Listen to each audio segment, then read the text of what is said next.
What a Parsha we have, Parshas Nasso. It's the longest Parsha in the Torah. And if you open up the Midrash, you find more commentary of the Midrash on this Parsha more than any other Parsha. And if you open up the Zohar, you find more commentary on this Parsha more than any other Parsha. And the reason for this is, we're told, because this Parsha is always read right after Shavuos. And Shavuos, everyone rekindles their love with Torah study. And we recall the events of Mount Sinai 3,300 plus years ago. And we remember this incredible love and bond that we have with the Almighty and His Torah. So everyone's psyched. Everyone's fired up to study lots and lots of Torah. So we have the longest Parsha with the most commentary, the Midrash and the Zohar. And we're all fired up now for this week's Parsha podcast. And we have 3 special segments for you. So let's begin. In chapter 5, we read about the banishment of those who are impure. It's only 4 verses. And we're told, God tells Moshe, tell the Jewish people, v'yishalchu min ha'machaneh, let them send out from the machaneh, from the camp, anyone who is a tsaru, anyone who has tsaras, or who has the impurity of being a zav, different type of impurity, or anyone who is impure because they came into contact with the dead. And Rashi tells us that there were actually 3 different camps. There's the camp of the Shekhinah, of the Divine Presence. And then there's the camp of the Levites surrounding the Tabernacle, which is at the epicenter of the camp. And then there's the camp of the Israelites. And these 3 people, the Tzarua, the Zav, and someone who is impure because of contact with the dead, each one sent out to a different one of these camps. And someone who has Tsaras, well, they're sent out of all 3 camps, meaning the camp of the Tabernacle, the camp of the Levites, and the camp of the Israelites. Someone who has the impurity called to be a Zav or a Zava, they're allowed to be in the Israelite camp, but they're sent out of 2. And finally, you have the 3rd group, someone who is impure because of contact with the dead. They are only barred from entering the innermost sanctums of the camp of God, in the tabernacle itself. That's where they're barred, but they can actually enter into the Levite camp. So that's what they're told to do. You have to cleanse the camp, clean out all those people who are not supposed to be there because of their various degrees of impurity. And indeed, the verse tells us that's what they did. Vayasu came b'nei Yisrael. The Israelites followed the instructions and they sent out of the camp all of these 3 people, these 3 groups of people. This is very interesting. We have a camp. This is actually 3 different camps, and it has to be cleansed from the people who are not supposed to be there, and the Jewish people followed the instructions. Now, the commentaries all puzzle that this instruction, this should be told to us elsewhere. Rashi even notes that this doesn't belong over here. The tabernacle has been established for many parshios already, and it seems the instruction to remove the people who are not supposed to be in the camp, it seems misplaced over here in our parsha. It should have been in the book of Leviticus, Parsha Shmini, at the time of the inauguration of the tabernacle. That's when the cleansing of the camp happened. Why are we told it over here? That's one of the questions that the commentaries puzzle over. But the question that we always ask here on the Parsha podcast is, what is this citation, this section? What is the relevance to us? And this was a one-off event that happened thousands of years ago when they established the tabernacle and the camp was all oriented around the epicenter, the inner sanctums of the camp, the tabernacle. You have the Levites around that and the Israelites around that. And we're told that certain people are not allowed to be there because they're impure. What is the relevance for us? So, a few ideas. We're just getting warmed up here in this week's Parsha podcast. So we'll give a few different ideas. One of the commentaries notes that there are other people who are impure. For example, we talk about someone who has tsaras, someone who has the status of a zav, different type of impurity, someone who came into contact with the dead. But there's a 4th person that maybe should be included, and that's the Baal Keri, which is, again, a different class of impurity. How come they're not included in this banishment from the camp. So the commentaries tell us something very interesting, which may be a relevant lesson for us. These three people who are banished, three types of people, all of them have the characteristic that their impurity can bleed over and render other people impure. Their impurity is contagious. They can infect others. But the Baal Keri, which is again the fourth type of person who's impure, who is not banished from any camp, that person is impure, but cannot confer that impurity onwards. So I think this is a nice idea that we can take from this section of the Parsha, that there is a place for banishing people. But there's a specific criteria that is required before you banish someone from the camp. If someone is impure, that's not grounds to banish them. They're impure. So what? They're impure. That's a fixable problem.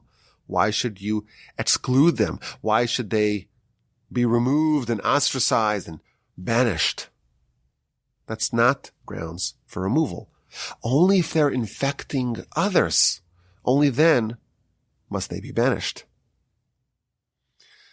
I recall hearing that the Chazon Ish, he's like the founder of the modern yeshiva community in Israel, he gave certain ground rules for when it would be proper to banish a student from the yeshiva. And he said something to this effect. He says, a yeshiva is a hospital. It's where people are given what they need to live and to endure. Who do you banish from a hospital? No one. How could you remove someone from the hospital? But if they are contagious, if they risk infecting others, that will be grounds to remove them. Someone who is impure, you got to keep them in the yeshiva. If they're impure and they're going to potentially confer that impurity onwards, that's a danger. They must be removed from the camp. So if we think about whatever camp we have, our family, our communities, our synagogues, our institutions, and there are undesirables there. There's people who just, they're not buying into the system. They're not contributing. They're not on board with what's happening. We keep them there. They're part of the community. They're part of the institution. They're part of the yeshiva. We don't banish them. The only way we are justified to do that is if they potentially can take their disenchantment and lack of engagement and pass that onward. One idea about this part of the Parsha, the banishment of those who are impure. But there's another idea. The Midrash says something fascinating about this section.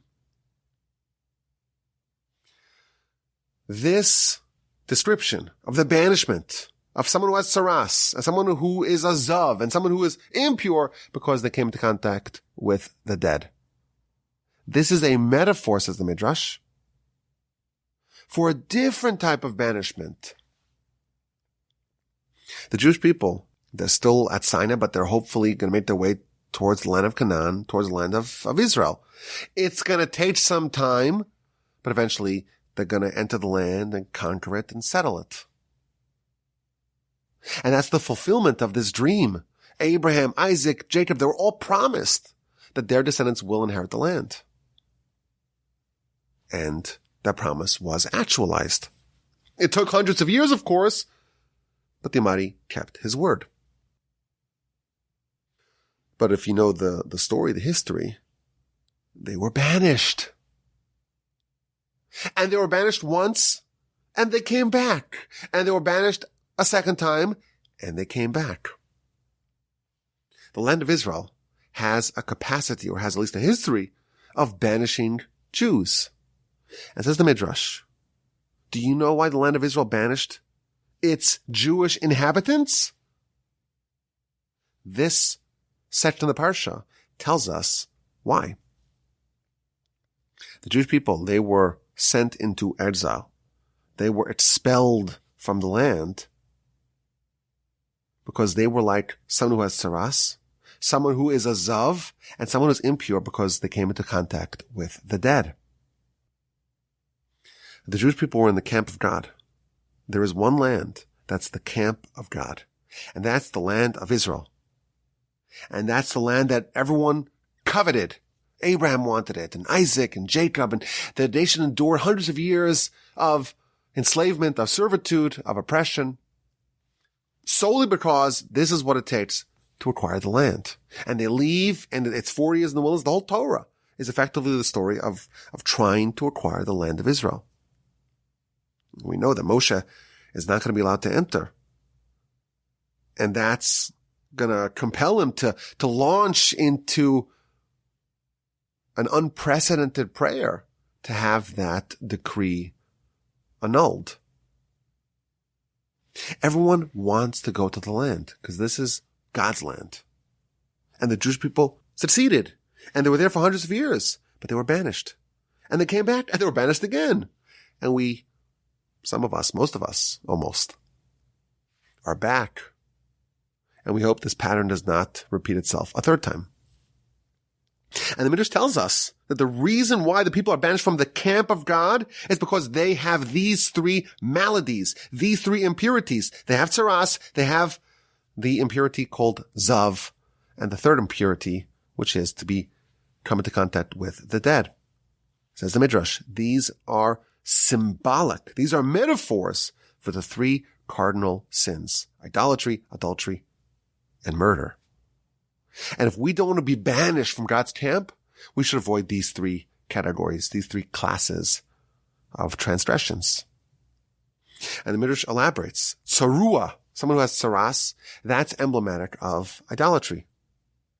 And zav, that impurity, that's emblematic of adultery and other similar crimes.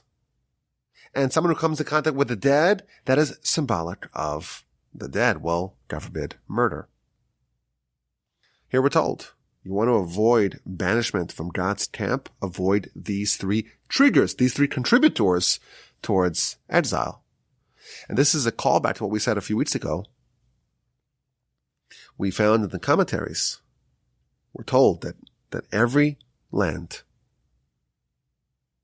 was given to humanity. The heavens, they're for God, but the land, God gave to humans. V'ha'aretz nasan livnei adam. God gave the land to humans. But there was one land. There's one parcel of land that God, so to speak, retained for himself. Ki li kol ha'aretz. This land, the land of Israel, is mine, God says. This is an exception to the general rule that the land God gave to humanity.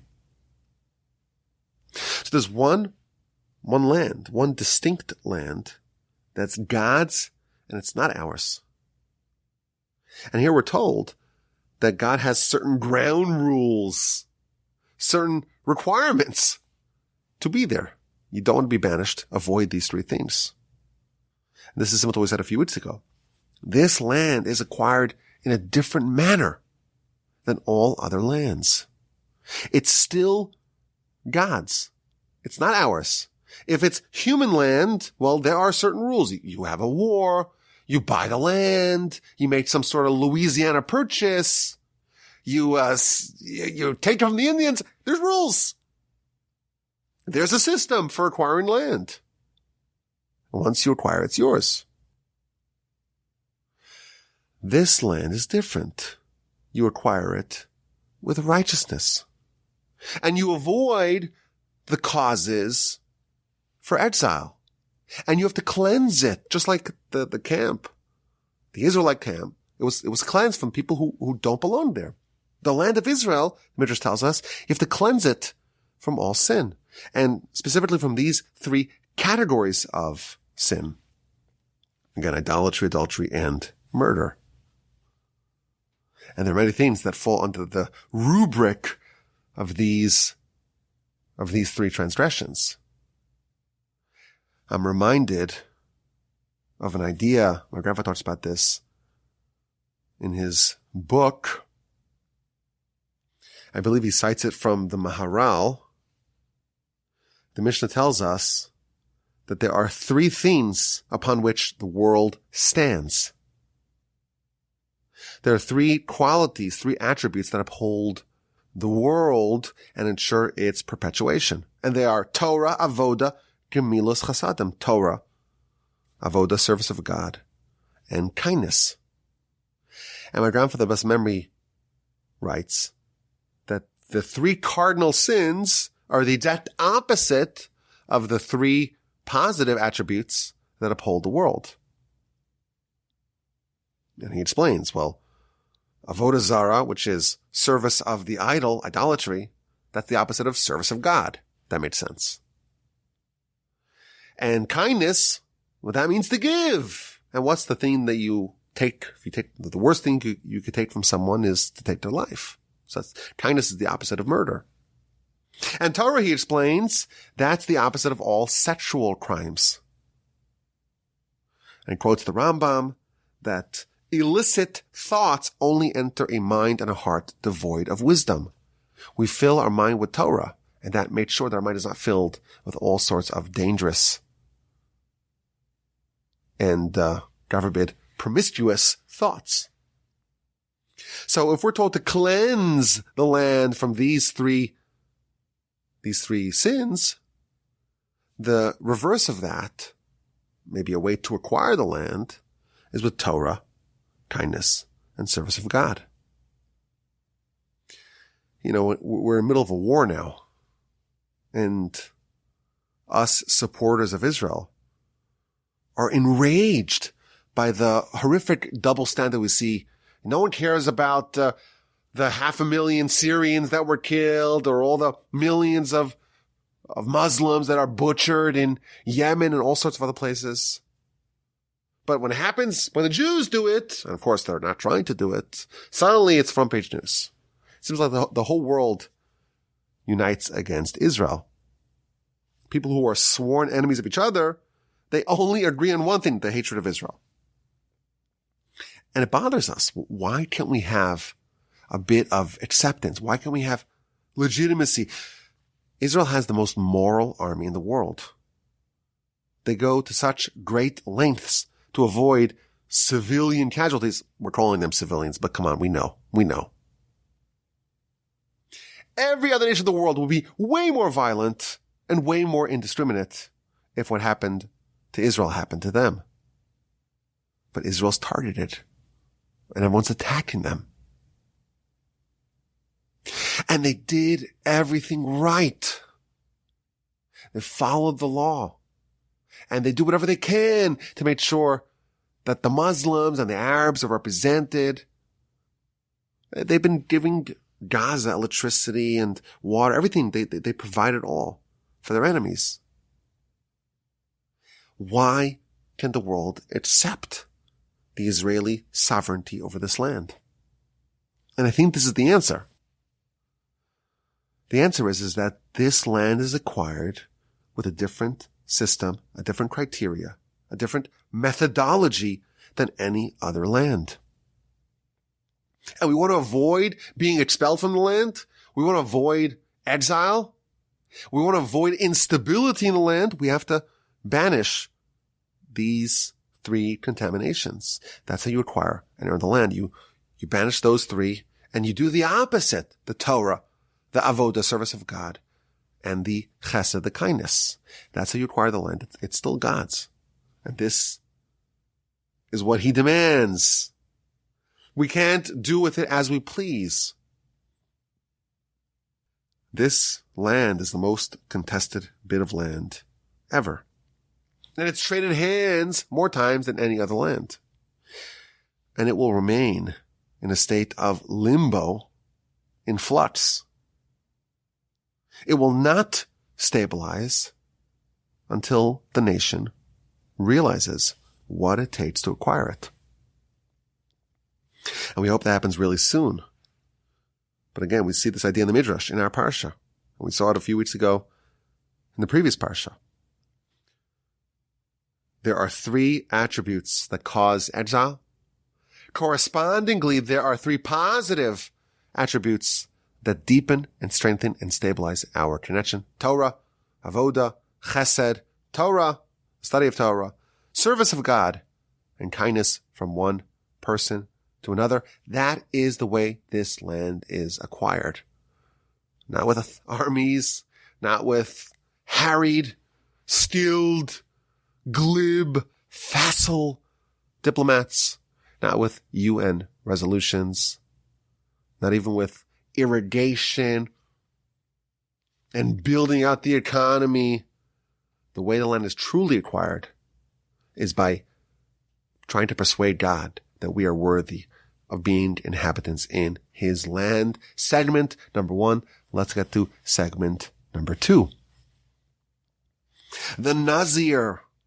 Fascinating. I look back at my notes. We spoke about this last year, the year before. The Nazir.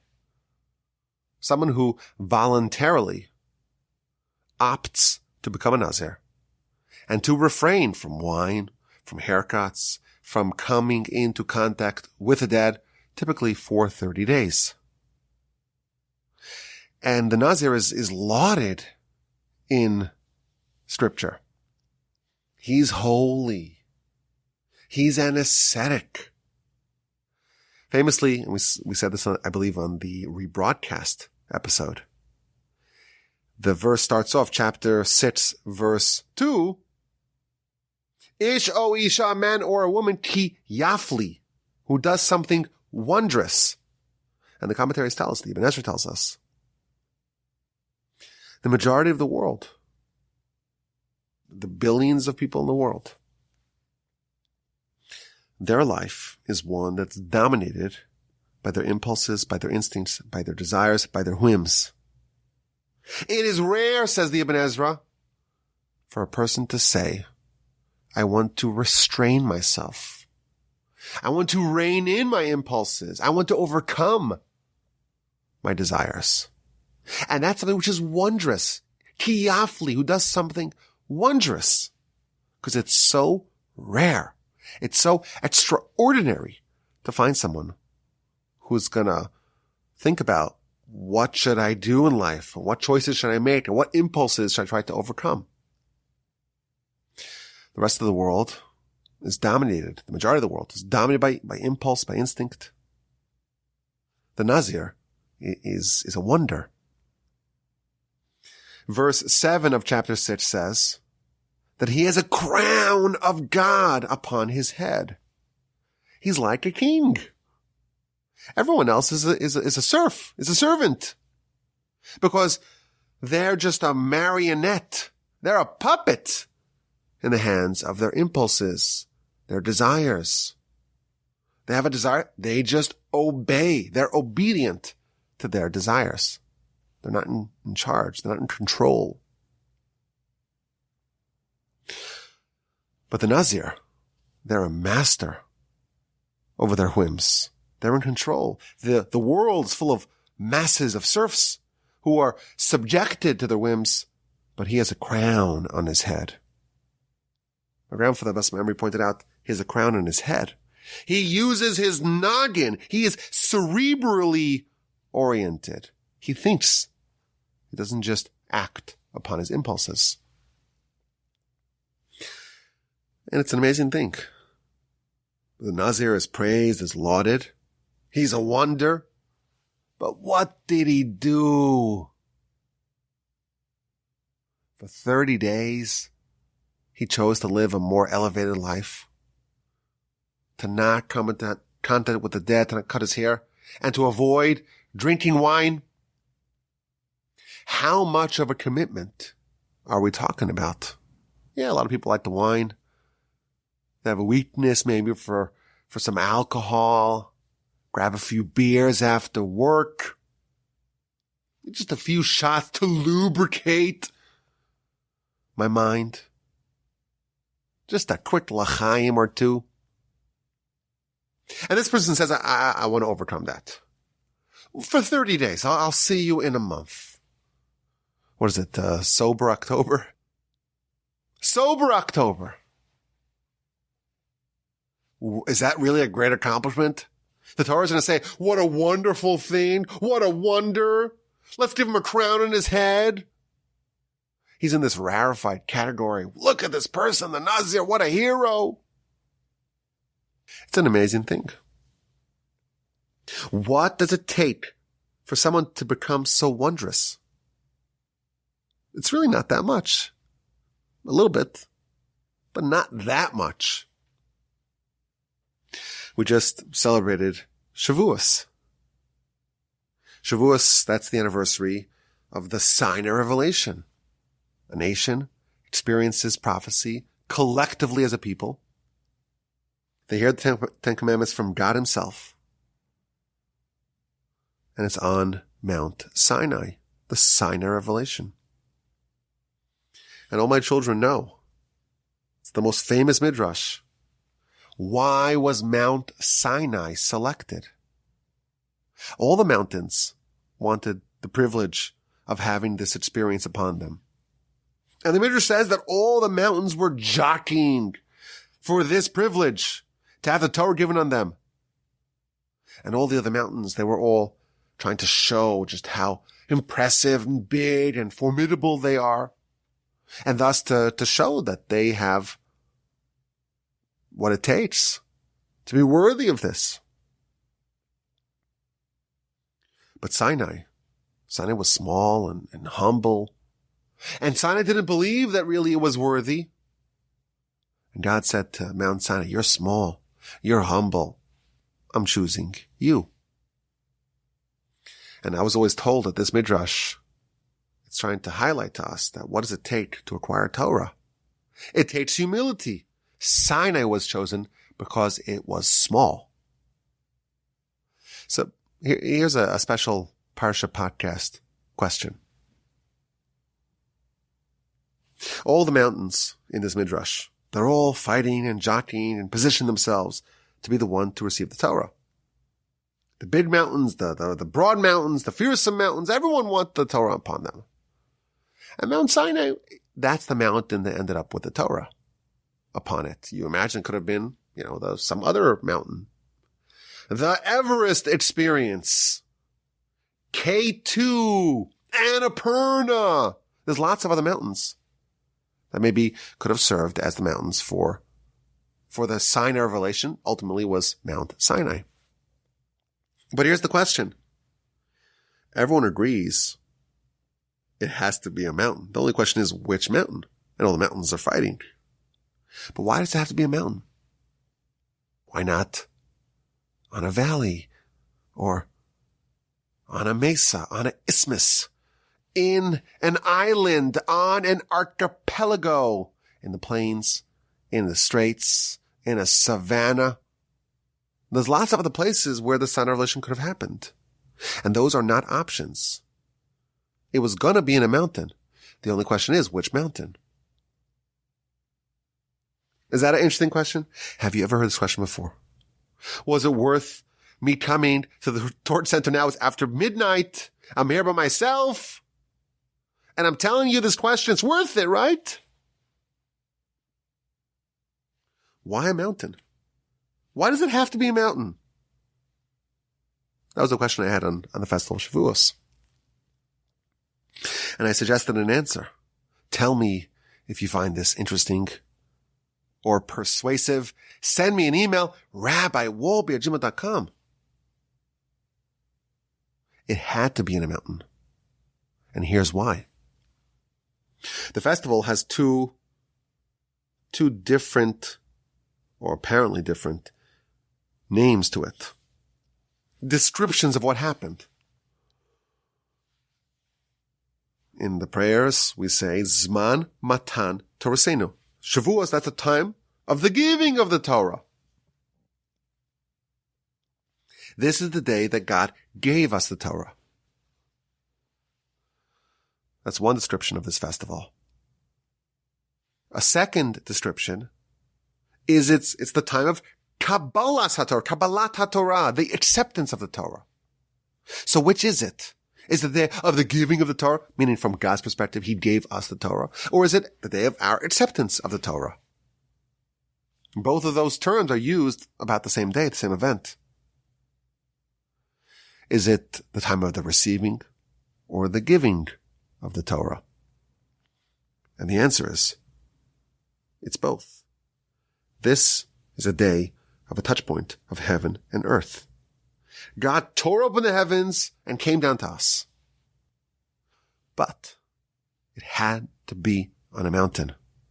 We also have to ascend. We have to put in our part to go up a mountain a little bit, climb a little bit. The touch point of heaven and earth, the touch point of us, so to speak, and God, it has to be a bilateral effort. He's going to come down, so to speak, and we're going to go up. It has to be the mountain. We have to climb the mountain. And the mountains we're all debating. How much will we need to climb? And ultimately, Sinai, the shortest one, prevailed. Yes, we need to climb the mountain, but it's only a short mountain. We have to do comparatively very little. We don't have to climb K2 or Everest. Just a small mountain. That's all it takes. God will do the lion's share. I was thinking that this may be the part of the lesson of the Nazir. He is being praised. He is so holy. Let's give him a crown on his head. It's such a wonderful thing, a wondrous thing. Look at this person. Wow. Everyone else is just completely subjected and under the thumb of their Yetzer Hara. But he's holy. He's so extraordinary. Come on. It's a 30-day purge. After 30 days, he's drinking wine. What's the big deal? He climbed a mountain. It's a very, very small mountain, but that's enough. That's one perspective that I wanted to share with you about the Nazir. But more broadly, I want to talk perhaps a bit about the long-term impact of being a Nazir.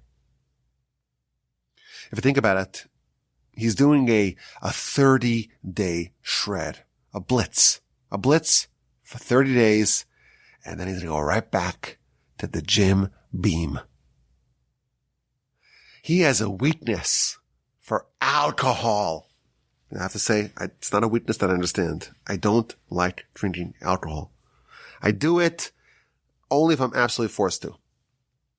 And I don't understand the appeal. But I gather a lot of people do. It's a weakness people have. Not judging anyone. Everyone has their own challenges.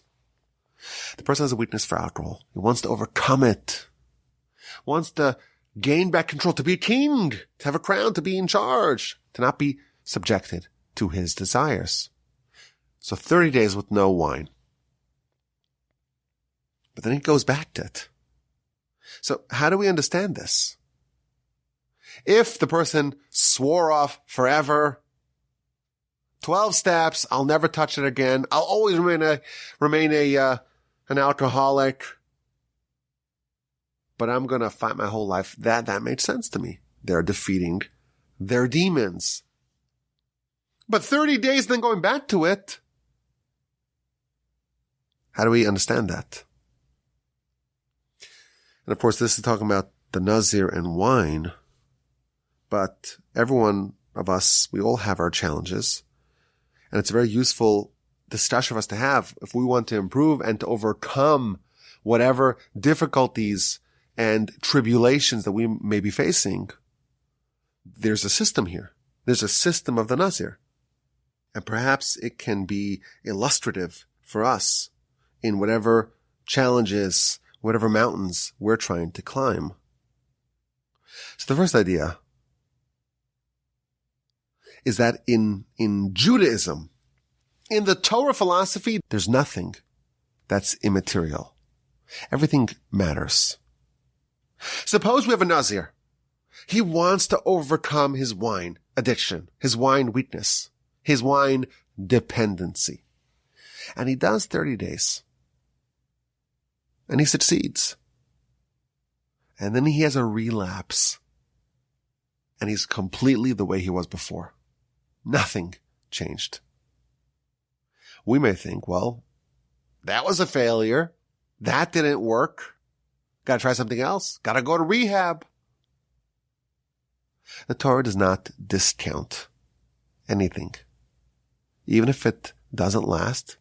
The fact that you did 30 days is enormous and it's wondrous. And here is a crown. You're a hero. What an accomplishment. Any small step that a person takes, any word that a person utters, any thought that a person has, any minor action that a person takes to improve, it's cherished and it's valuable beyond anything that we can fathom. In the eyes of God, it's a wonder. But it doesn't last. We don't see permanent change. That's how humans think about it. The fact that there was a person who said, I want to improve, I want to overcome, ultimately, it didn't last. So what? It's still wondrous, and we still give that person a crown. The Midrash says something unbelievable. The verse in Song of Songs, chapter 4, verse 9, says that the Jewish people loved God with one of their eyes. You have two eyes. The Jewish people love God with one of their eyes. The Midrash says, at the Sinai revelation, the Jewish people were looking at God, so to speak, with one eye. But with the other eye, they were looking elsewhere. Specifically, they were already looking towards the golden calf. They already had maybe an out, They were bonding themselves to God, but there was already a carve out. They had something else planned, maybe a second love, a second relationship they wanted to pursue, if you know what I mean. And nevertheless, the fact that they did it, they had the sign of revelation, and they had this moment of a bond with God, that is worthy of tremendous celebration. We don't discount anything. And if someone does 30 days, and even if it doesn't endure at all, that's a wonderful accomplishment. But there's another way to look at this, another perspective. We saw this last week, that 30 days, that creates a pattern, it creates a habit. God, when he rested his Shekhinah, his divine presence amongst the Jewish people, he did it on the first day of Nisan. That's not the time to celebrate the change. It's not permanent until it's been a month. So habits, they get formed over the course of a month. But what does it look like? Someone accepts upon themselves to not drink wine for 30 days. They formed a habit, right? They've now overcome that. They've lived 30 days without indulging in their weakness. But what happens day 31? They go back to drinking. So how does this 30-day habit forming look? I think there's a deep idea here.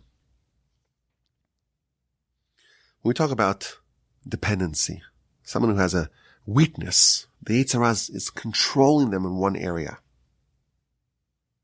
Think of that as a Gordian knot. The knot is complex. It's multifaceted. It's multi-layered. And you want to overcome it. You want to uncoil it from you. If you do 30 days, you've gained some permanent degree of removal, of extrication from your demon. Now, the degree of entanglement may be so high that you can't tell the difference. 30 days later, you go back to drinking the wine, and there's no manifestation. There's no tangible reflection in your current behavior of those 30 days. And we may have thought that, well, you accomplished nothing. But the truth is, that 30-day hiatus, it changed you. You've uncoiled some of your dependency. Think of it like an accordion. You push it in, you pull it out. You push the spring a bit and you release it. Every time you do 30 days of some sort of habit that you want to acquire, or some sort of habit you want to kick, you're loosening and undoing some of the bonds of dependency that have held you down. And you know what? You may have to do multiple stints of 30 days. Maybe you need 100 rounds, because there are 100 different bonds that are holding you hostage. But each stint of 30 days is going to shave off some layer of dependency. And hopefully, please God, you'll remove the last cords of dependency, and you'll be forever freed from that albatross. But 30 days, it does accomplish a permanent change. It unwinds the bit of knot, just a little bit of the Gordian knot, until you are completely freed from its tentacles. And that warrants a crown. That warrants a description of a wonder, of something extraordinary. And finally, brief segment number 3, chapter 7, verse 1. This is towards the end of the Parsha, when it talks about the completion of the Mishkan. It was on the day that Moshe finished to erect the Mishkan, and it's anointed, and it's sanctified, it's all ready to go, and we have the description of the gifts that the princes brought when the tabernacle was finally established and erected, and the 12 days and the 12 gifts, series of gifts that the princes brought.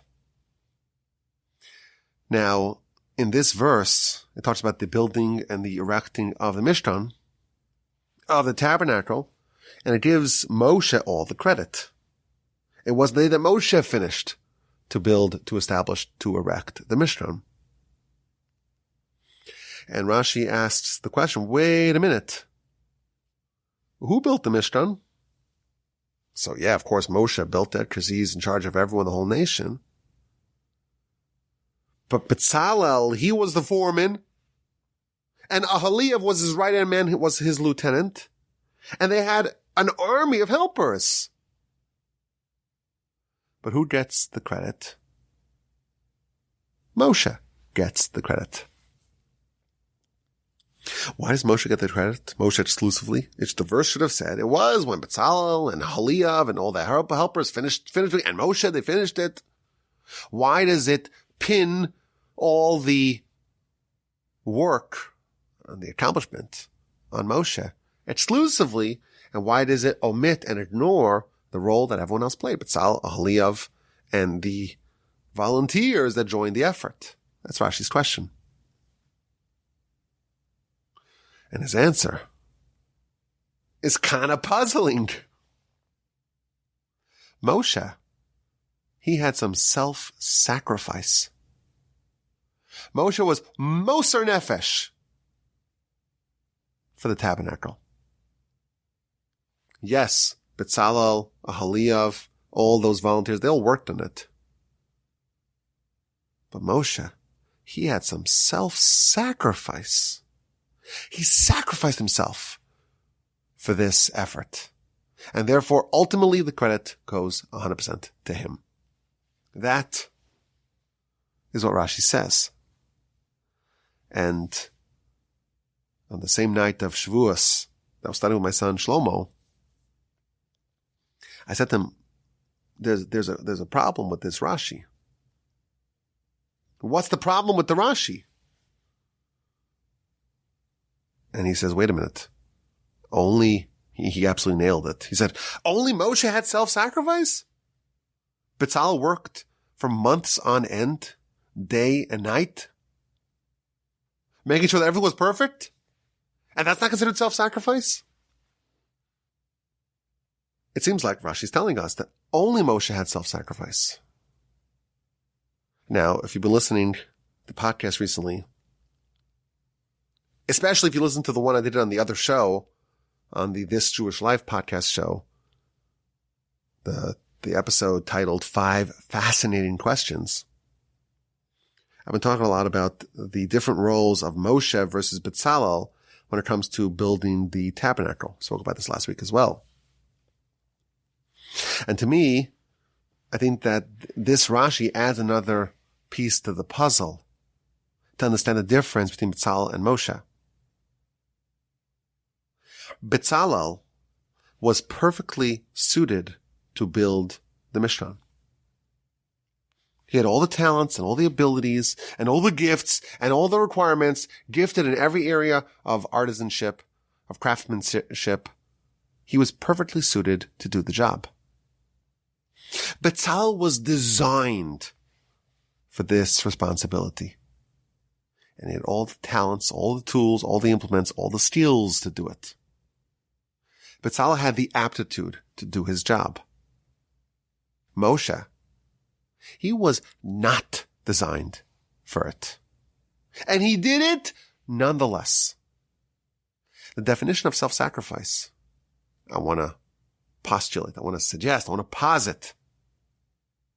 The definition of self-sacrifice is that when yourself, your collection of qualities, the repertoire, the arsenal, the quiver of all your abilities is oriented towards one thing, and because there is a need for the Almighty in some other area, you overcome that, and you don't say, it's not for me, it's not my job, it's not my responsibility, it's not my area of talent. That is the definition of self-sacrifice. We talked about Moshe as being the example of a Levite. The Levite, they're the person who they're the people, that's the quality, the attribute of saying, I don't care what particular talent I have, particular ability I have, particular skill and affinity and aptitude I have. Whatever God needs to get done, I am loyal to that cause. And perhaps we can suggest, I know this is kind of following up to some of the ideas that we talked about in the past. That is the definition of self-sacrifice. Bezalel worked just as hard as Moshe did in building the tabernacle. But his work was natural. This is what he was created to do. For this, he was created. The role, the responsibility he was assigned was perfectly suited for his talents. It did not demand self-sacrifice. For Moshe, he couldn't speak. He had limitations. He had a speech impediment. He was not designed to play the role that he played. And he did it nonetheless. And that, perhaps, is the definition of self-sacrifice. I appreciate that you are listening to this podcast. I hope you enjoy this. Hope you had a wonderful festival of Shavuos, an uplifting festival of Shavuos, and you're able to take some of the inspiration with you throughout the rest of the year. Have a wonderful rest of your week. A sensational, uplifting, powerful, exciting, exuberant, and enriching Shabbos upcoming. And please, God, with the help of the Almighty, we'll talk again next week.